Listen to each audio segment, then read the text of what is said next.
Hello and welcome back to the smoke room. We'll be continuing where we left off, which, if you recall, is after the group arrives at the Meseta Settlement. Obviously, things are not going to be very nice for the natives who live there. And if you know anything about history, you know why.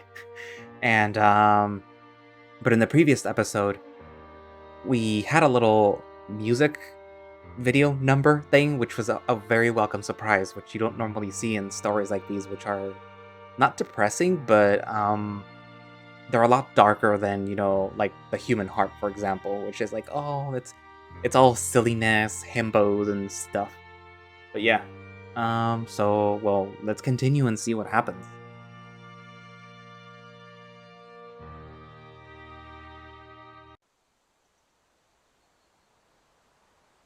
Or no one, it seems. The streets are mostly empty. It's as densely packed as a charming little town could be, but there are no people to fill the denseness, no joy to fill the silence. No laughing children, no sound of young men hawking newspapers, no ladies discussing gossip on the square. What is there just feels hollow, eerie, as if abandoned in a hurry. None of the unique architecture I've read about is present, and neither are the colorful fabrics I saw on Manaba's home. In fact, there's nary a speck of color to be found at all. Not just the gates resemble Echo, but the entire town, from its wooden buildings to the position of the lone church sitting on the other end of the long street we're in. All of the woodwork painted entirely white. It's quite striking. A stark contrast to the rather drab architecture around it. Ought to call this place a settlement when I don't see nobody. They're most likely still asleep. But it's what, noon? Afternoon nap, maybe? Can't see a thing through the windows. If anyone's home, they're pretty well hidden. Strange. We head down what I assume to be Main Street. Whereas Echo was lived in and dirty, the settlement is immaculately clean. Almost frighteningly so. Even the smell isn't as bad. Quite pleasant, actually. Must be the desert blooms I see potted around here and there. Christ! We all look up at quite possibly the loudest church bells I've ever heard of in my life. They leave a ringing in my ear long after they're done sounding. Looks like there might be service going on. Maybe that's where the welcoming party's hiding? Didn't think that many Meseta followed Jesus. I notice Avery's expression shifting from curiosity to pain. After a few moments, as if they were waiting for us, the doors open. An imposing heron stands in the doorway, paying us little mind. His feathers are as pristine as the fresh paint on the buildings itself. Despite the rather cutting winds, his coal-colored cassock doesn't show a hint of sand, wear, or tear. It's as if this man only came off one of Mr. Ford's assembly lines moments ago, smelling like fresh paint. Avery's watching him alongside me, his eyes narrow, his lips purse. He grumbles only one word. Cadwell. So this is my contact. I'd expected him to be more like the people I met in Echo, rowdy and unwashed, but this man looks like he came from another world entirely. When we do finally catch his attention, it's as though he's peering right through our beings, looking out into the distance as people stream out of the church and onto the streets. But it doesn't take him long to regard the wind, to brush off his shoulder and to billow back into the church past the crowd still spilling out. Their footfalls are the only sound I hear, rhythmic, loud as if they're marching in formation. It's quite the sight to see, though I don't know whether to be impressed or unsettled. Even so, none of them look particularly happy. Those who notice us quickly avert their eyes and disperse, leaving the streets just as empty as they were moments ago. All without making a sound. That was a grim procession. They aren't too keen on folks from outside. Usually means trouble. We do stick out here. Like a sore thumb. Still, that was quite the unusual treatment, even for outsiders. I'd hoped we'd finally be out of the metaphorical woods, but it seems trouble is yet brewing. I only hope it doesn't get in the way of my work. I hope it's not going to be a problem when we start looking for a place to stay. I'm surprised you didn't plan that far ahead. I don't suppose we could stay with one of our travel companions? They're already got enough mouths to feed as it is. No problem, though. There's an inn pretty close by. There is? Splendid! Sam and Murdoch, would you be so kind as to rent a room or two for our party? Please inform the proprietor that money is of no issue. What are you going to do in the meantime? I have business to attend to. So do we. Right, Jeb? Right. I need a barter for a new pair of donkeys if we're hoping to make it back to Echo this year. The man finally has some spring in his step, and I'm beginning to think Avery played a large part in improving his mood. At least, based on what I smell on him. We can meet up before sundown, if you like. Of course. No thanks. We're off to pack our catches. And then we'll off to see Shiloh's folk to tell them. He pauses. His expression softens considerably, albeit for a moment. A rare occurrence. What happened? Is it okay if I come to ask you some questions later? It won't take long, I promise. Fine, I guess. Splendid! The group splits up just as we arranged, and at last I breathe out a sigh. It's my first time alone in days, but it doesn't feel particularly freeing. It only feels more stifling. Especially with the heron still standing in the doorway of the church building as if he's waiting for everyone else to leave. He walks over to me in long strides, making no sound, his expression unchanging. It's like this man is walking on air. I suppose you were the one they sent from Echo. His voice is higher in pitch than even mine, breathy, like the murmurs of a ghost. Pale as this man's feathers are, he might easily pass for one. You're Mr. Cadwell, I presume? He keeps his hands on his back when I offer him mine to shake. Reverend Cadwell, and you are? He sizes me up. Not since meeting the proprietress of the Segura's Hip have I felt so small, so insignificant. Cornelius von Hallowick? Correct. It feels strange to hear my own name after so long. My actual name. I can feel my posture shift, my voice lowering, as if I'm getting scolded by my father again. He cants his head. Well, Mr. Van Hallowick, you're late. Ah, yes, my apologies. We've had quite the eventful journey. Why, I'm surprised we were only delayed by 2 days. 2 days? I was informed of your departure from Echo 2 weeks ago. That can't be possible. We left earlier this week. Didn't we? I can't help but doubt my recollection of events. I know we left only a few days ago. I personally selected the day. Am I going insane? The man regards my slack-jawed stare by shaking his head. I care not for how and why. The fact remains that you're late. I'm not an idle man, Mr. Van Hallowick. Were it not for the good this partnership would do for the community, I would have torn up the papers and sent you on your way back outright. I'm terribly sorry. He pays my apology little mind as he looks behind me, as if testing the temperature of the wind. I must say, I am quite surprised to see a man of the cloth in a Meseta settlement. And what, pray tell, is so strange about it? Do you not think the people of this fine community deserve salvation? I wasn't saying that. One ought to think before speaking his mind. We are all worthy of God's love, even the Meseta. There is a stern degree of what sounds like earnesty there. And it would seem that today he has brought us a great blessing indeed. You did bring the contract, did you not? I have it in my pocket, yes. Good. Could you tell me more? I must confess, I have an incomplete picture of what this venture entails. Even my contacts could only tell me so much.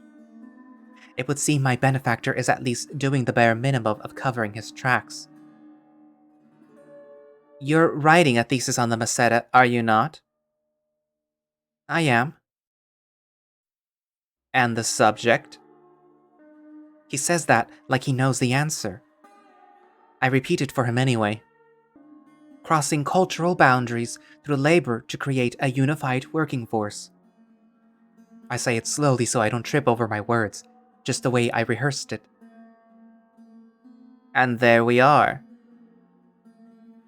He smiles, almost sweetly. What if I told you the answer to all of your burning questions were right here, under our feet? Are you referring to the settlement? Not the settlement. The land. What makes the land so special? You must be well aware of the ever-increasing need for railroads, Mr. Van Hallowick. They're becoming the very veins which pump the lifeblood of our country, transporting people and goods worth more than you and I could ever imagine. And yet, we see very little of it. Do you know why that is? It's as though Father's quizzing me again. The trains don't reach here. Correct. You're planning to expand the railroad through the Meseta land? Wouldn't that displace all of these people? Not at all. The whole intention of this project is to have them pioneer the construction. Goodness gracious. Forgive me for this skepticism, but do you really think that's prudent? I can't see the Meseta agreeing to such an arrangement. Well, I have to disagree with you there. A long-term direction and a daily routine are very desirable things. Fair pay for steady work and access to modern amenities will only help the people living here. Some of these rivers and mountain ranges are considered sacred. To the older generation, perhaps, but I can attest to the truth that the youth think otherwise. I am a patient shepherd, Mr. Van Hallowick, and I know that most of my flock does not wish to wallow in superstition for a moment longer. I mean no disrespect, considering such things are your... His eyes narrow, as if he's searching for the right word. Expertise. I feel myself blinking. The nerve of this creature. It's taking a considerable amount of energy to hold my tongue at the moment. So that's what I've been tromping to hell and back for all these weeks? A bloody railroad? He looks at me with a healthy portion of skepticism. I take another breath and smile. In return for your assistance, of course, I will see to it that your studies aren't interrupted and you can roam the area freely. Anywhere I please? He arches a brow. There are restrictions. For one, I cannot allow you near the bordering school building without my strict supervision. After all, we wouldn't want to upset. He looks me up and down slowly. The children. Oh, really? I think I would be correct in assuming the well-being of the children in this man's care are the last thing on his mind. And please do not disturb the military men stationed here. They only have the settlement's best interest at heart.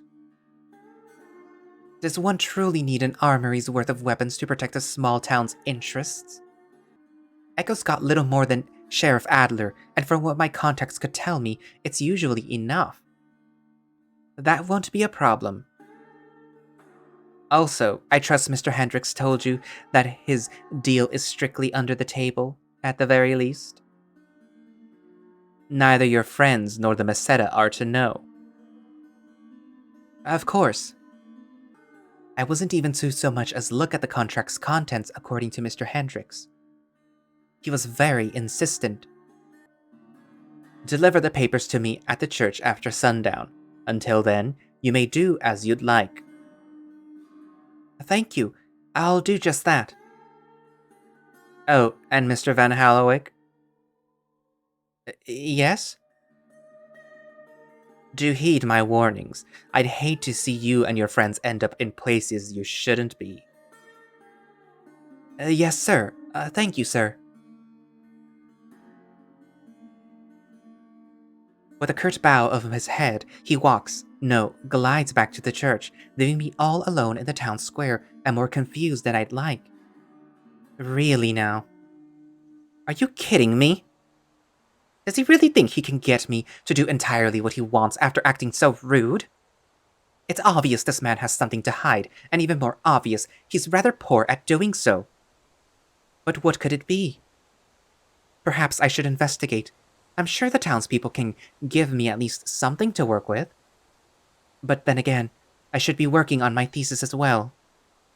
If trouble happens to find me when I'm doing the work, then he can only blame himself. I should still have some time before Sam or Murdoch come looking for me. I'm probably best off looking for some familiar faces first. Tsela and Yiska will do. Right. I think this is the building I saw both of them walk into. I knock on the front door and I wait. Curiously, much more of a Western log cabin than I expected. I see some Hogan structures closer to the tree line, but they don't look as well maintained as the one Gab and Manapa live in. The door opens. When the Kit Fox sees me, he looks behind me, as if expecting someone else. Does Avery bring more information about the attack? Not quite. Unfortunate. Tell me when he wants to discuss the attack with me. He's about to close the door again when I put my foot forward. By Kismet, it just so happens that I want to talk to you and Yisk alone. He tilts his head and narrows his eyes. Why?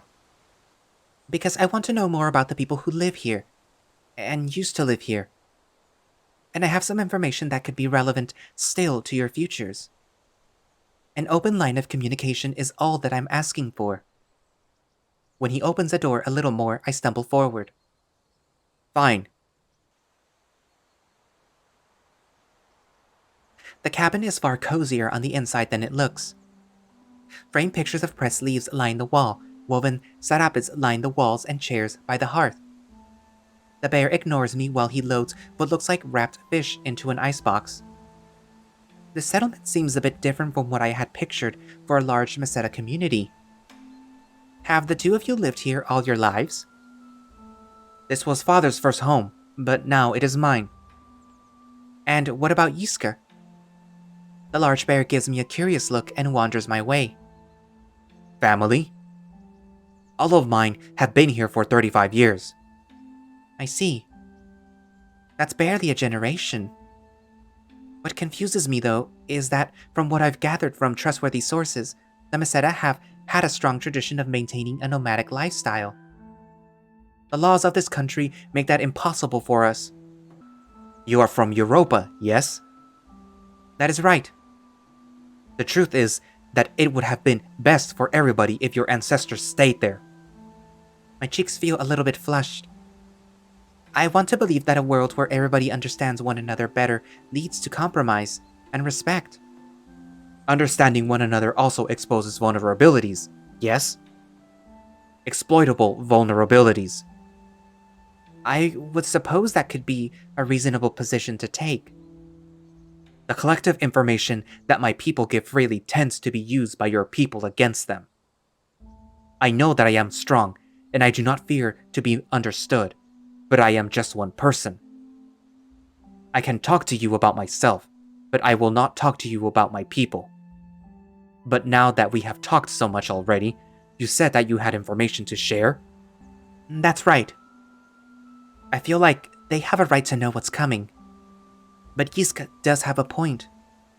If I tell them too much, that places a considerable amount of scrutiny on myself and all of my endeavors. I wonder if there's some sort of compromise that we can come to where everybody could win here. Do you think a train transportation network would be helpful for the people in the settlement? There are plans to expand the Echo train station through the settlement. It would be better to ask their opinion on it, and then mention it if it becomes a negative opinion, than to just flat out say, oh, Echo train station is gonna run right through your settlement. No. No?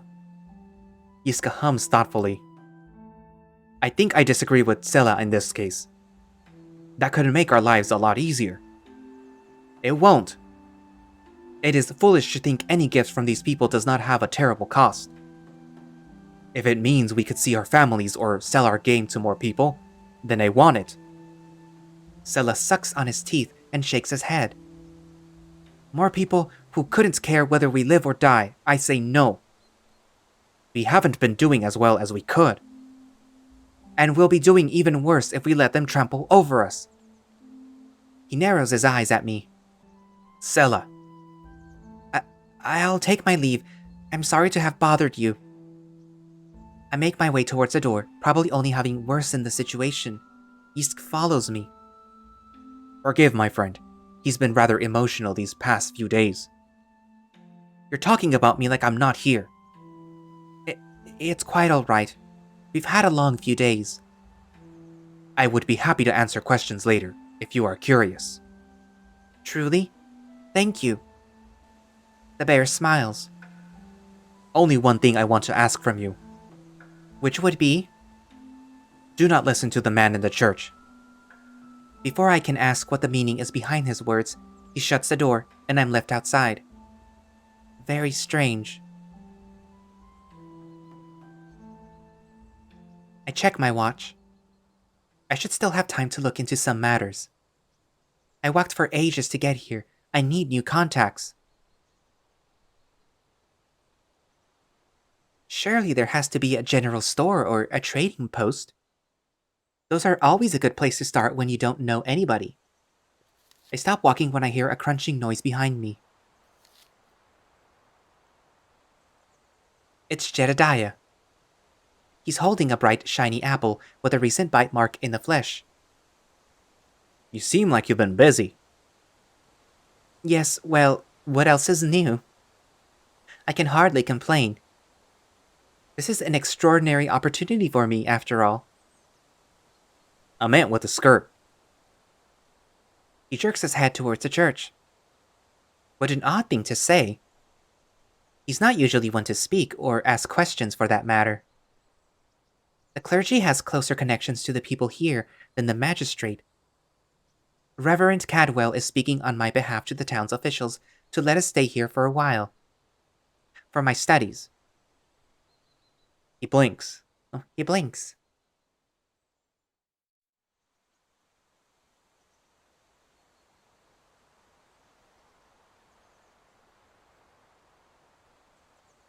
He blinks.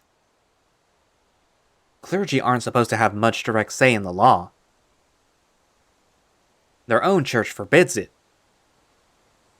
He's not wrong. I suspect this is more of a gentle request than a demand. Gentle, huh? I don't really want to linger on this subject for very much longer. That apple looks delicious. Where could I buy one myself? He lifts his eyebrow, but he says nothing. Trading post is the wooden cabin with the red tin roof. Splendid. I'll be back in a jiffy. I can feel his eyes resting on the back of my neck as I walk away. I can't blame him for being suspicious of this place. But surely he knows that he can trust me. I am his employer, after all. A bell rings when I walk through a wooden door. It's a modest little trading post, but there's something of everything. Canned food, oil lamps, fishing poles, hardwood tools. An old-looking gray squirrel is manning the cash register, while what looks to be her daughter helps her stock the shelves. Good afternoon, my dear. She looks at me with a facial expression that was impossible to read. Not angry, not cheerful, nor bored nor bothered. Withdrawn, perhaps? My friend tells me that you sell delicious apples here. She points to her crate full of them by the door. Oh, good. Well, I'd like to pay for a dozen then. She tells me the price and then says nothing else. Not a bad price at all. My friends and I are in a bit of a pickle, and we need a lot of supplies and provisions to make up for what we lost on the road. Where else could we go in town for supplies? This is the only store. I don't mind going out of my way. I've traveled about 2 weeks on foot already, just to get here. This is the only store. No markets, no craft exchanges? She just repeats the same line.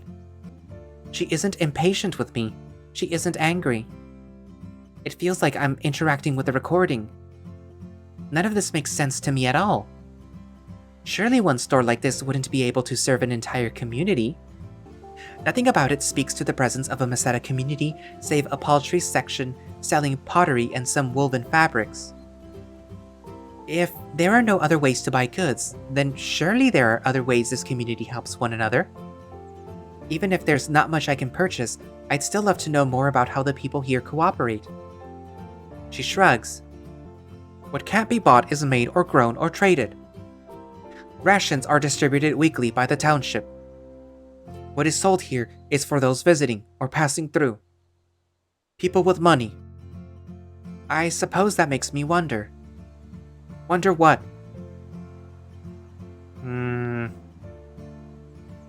If more people with money came through the area, wouldn't there be more supplies and thus more business? Or why is there only enough local business for one store?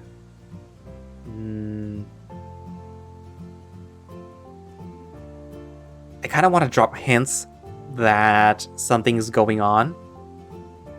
So let's do this.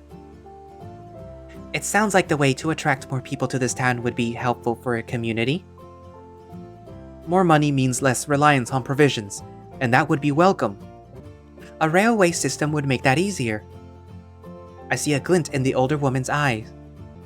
You think that the railroads will come here? I can't really say for sure. Well, I hope you are on to something. Seeing something like that would give me hope. There's family I want my daughter to meet. Help is free, thankfully. It sounds like there aren't enough opportunities to make money here. There aren't.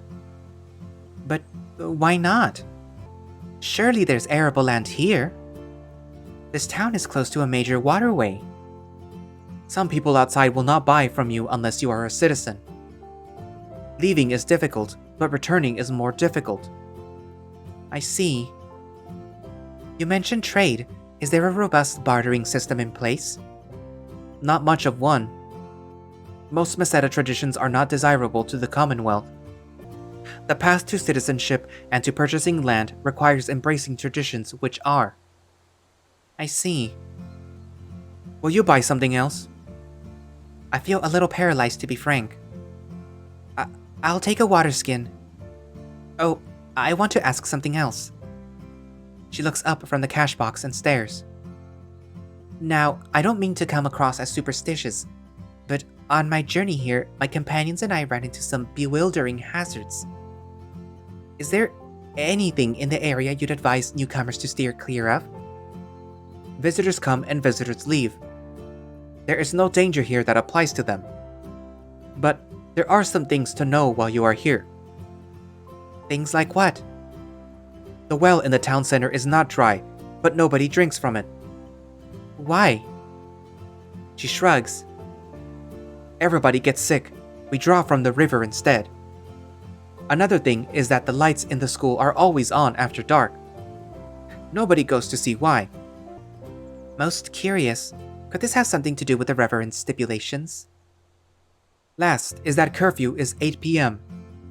Anything bad that has happened to anybody in this town has happened after curfew. That would be after sundown, just about the time that the Reverend asked me to bring him the documents. There's also the trail. I flinch. I had forgotten that the daughter was there. What trail? It is a fairy story. Do not pay it mind.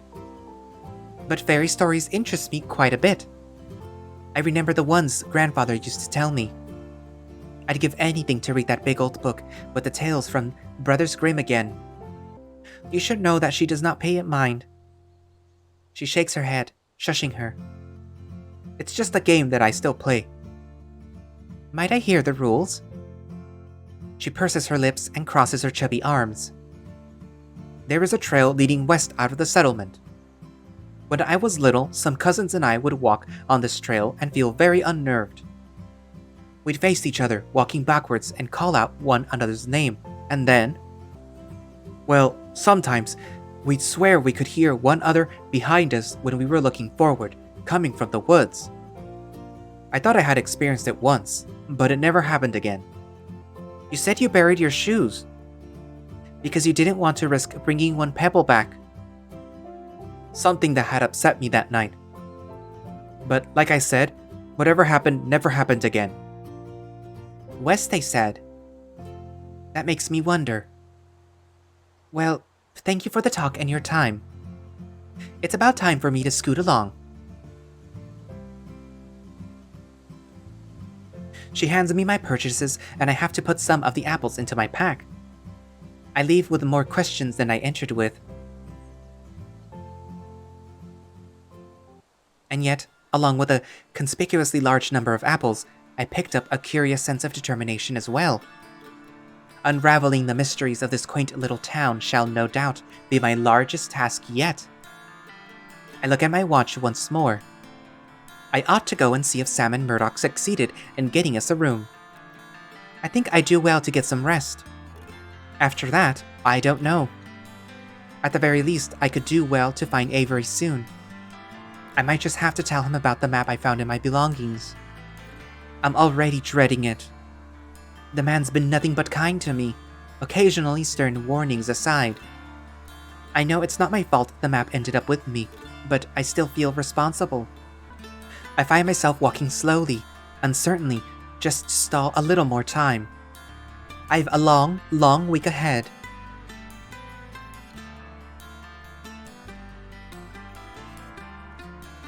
To be continued. Oh, I'm one of those patrons. So yeah. I had forgotten that I had to, basically do this whole chapter in Cliff's voice, because in the previous video I did the whole chapter, well, the new chapter part in William's voice. So when Murdoch comes around, Murdoch's gonna be the easiest because I just give him my normal voice, because I like, what's that word where where you put yourself in the character or the story? So I put myself as Murdoch. But yeah, so that would be easier. But then with Nick, it's going to have to be my, like, faux, like, Northern European voice, where he talks like this. So for that whole part, I'm going to be talking like this. I don't mind, honestly. I like doing Nick's voice. But, as you can tell, I was having a hard time keeping up Cliff's voice, to the point where I probably don't even sound like how I normally make him sound, so I apologize for that. I also don't know how long this is going to be, because I did it just, as one long run. So it'll either be like 2 short-ish episodes, or 1 long-ish episode. I know I had a lot of mistakes, so I'm going to have to cut out a lot. So we'll see what happens. Anywho, so what are your guys' thoughts on the Reverend who's, playing mayor of a Indian settlement? Given America's history with Native Americans, and given missionaries' history with Native Americans, especially in here in the US and in Canada, it's safe to say that they probably don't have their best interest in mind, and it's obvious that he doesn't. He's probably getting money or something out of it. which is probably why Mr. Hendricks didn't want Cliff reading the contract, or he probably thought that Cliff was going to be too much of a blabbermouth, and that he would let slip that, oh, the contract stipulates that this is going to happen to the Meseta people. And we do know that the Hendricks family does have a history of basically screwing over the Meseta people to begin with, you know? The whole Hendricks and John Begay thing from Echo. But yeah. Cliff. Are you gonna do the right thing, Cliff? Or are you gonna throw everyone under the bus for your thesis? Sam. I just noticed that that it kind of looks like Sam's pants and underwear are sort of like falling off, because you can see like his thigh butt muscle area. But anyways, so write down what you think is gonna end up happening on Cliff's route down in the comments. And I guess that's it for now, and if you would like to play the Smoke Room, you can find it over on itch. I'm assuming by the time this goes up that it's already well, it's gonna be public, obviously, because I am not gonna post this until it goes public.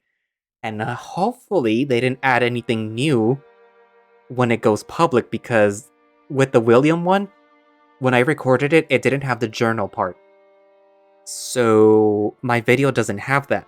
And somebody pointed it out, much to my chagrin. And I'm debating re-recording it, but honestly, I really don't want to. I mean, it's there, basically. Just play it yourself. That's the whole point. That's why I keep telling you, you can find it over on itch, so you can play it yourself. And see, what different things you get when you pick different choices.